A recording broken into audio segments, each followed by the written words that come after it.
Approved ng 4,000 and receive the same amount payables 4 terms in fair interest. Highly recommended raw na ang dami talagang nagustuhan or naganahan dito. Hello mga kautang, welcome back dito sa aking channel. This is Clarice, ang inyong number 1.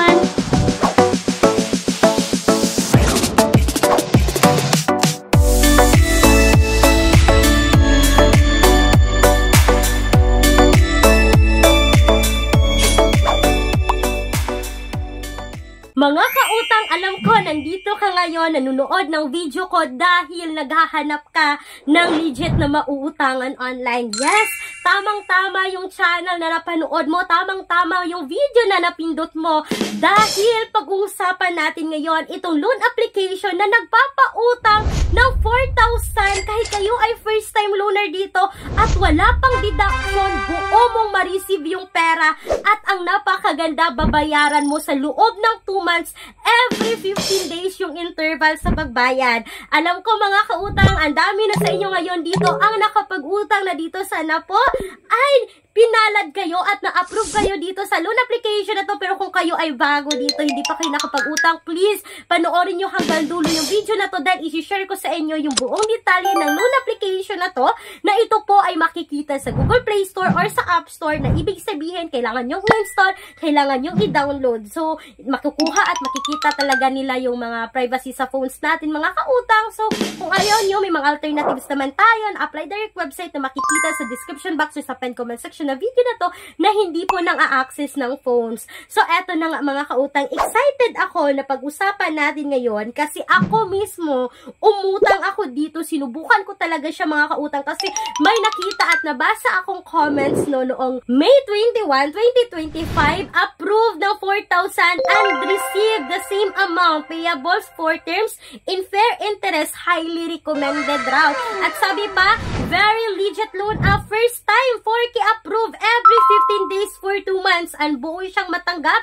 I recommend this app. So mga kautang, ang dami na talagang na-approve dito kay FedUPH Philippines na nakasec registered but hindi submitting and hindi accessing entities. Ito po ay under na FedUPH Lending Corporation mga kautang, no? So hindi siya submitting and hindi siya accessing entities. Sa CIC, sinubukan ko talagang umutang rito sa loan application na to. As usual mga kautang, tayo lamang po ay mag-install at mag-download na loan application, maglagay ng personal information, ng work information, ng contact information na para lang din tayo umutang sa mga other loan application. So yung contact person na hiningi dito is 2 contact person lamang at yung mga valid ID na hinihingi dito is national ID, UMID ID, driver's license at PhilHealth ID. So highly recommended nila dito yung PhilHealth ID at pwede yung TIN, passport, SSS, PRC at postal ID. Yung ginamit ko sa pag-apply rito is postal ID mga kautang. And sad to say,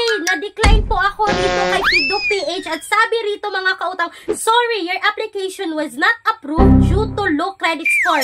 Please entry after June 10, 2025. So mga kautang, no, mababa raw yung credit score ko.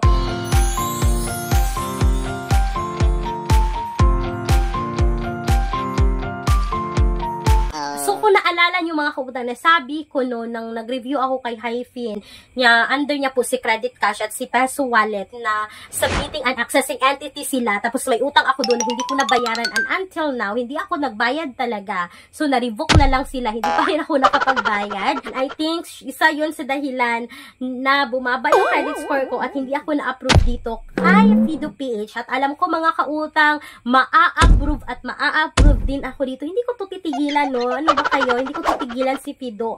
At hindi ko rin titigilan si Happy Cash. At antayin nyo yung update ko about kay Happy Cash kasi hindi rin ako na-approve doon. So, balik tayo sa mga nagbigay ng comments, no? Sabi pa ng isang commenter, no? May 21, 2025, sabi niya, wow, it take 2 minutes only registration and disbursement of money. Thank you. Diba? Napakabilis ma-approve dito kay FedUPH.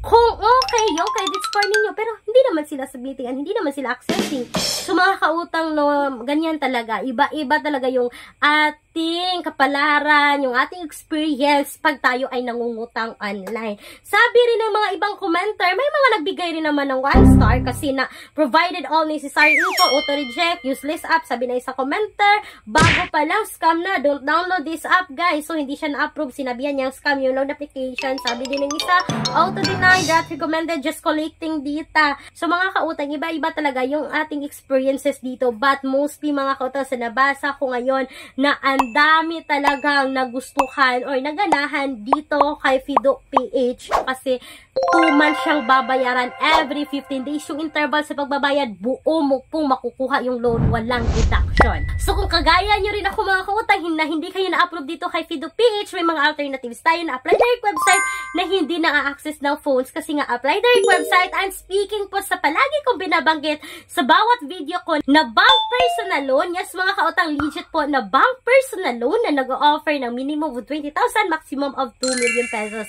And please take note that all applications submitted is subject for bank approval. Sana po ay nakatulong itong quick and honest review about this loan application mga kautang na for me, recommended siya kahit hindi rin ako na-approve kasi ang dami ko nabasa ng mga commenter na sobrang legit at maaasahan yung 25 si Fido PH. But alam mo Fido, hindi talaga kita ititigilan na mag-apply ulit ako sa inyo. Sana po ay ma-approve ako this time kay Fido PH. And once again mga kautang, this is Clarice, ang inyong #1 palautang dahil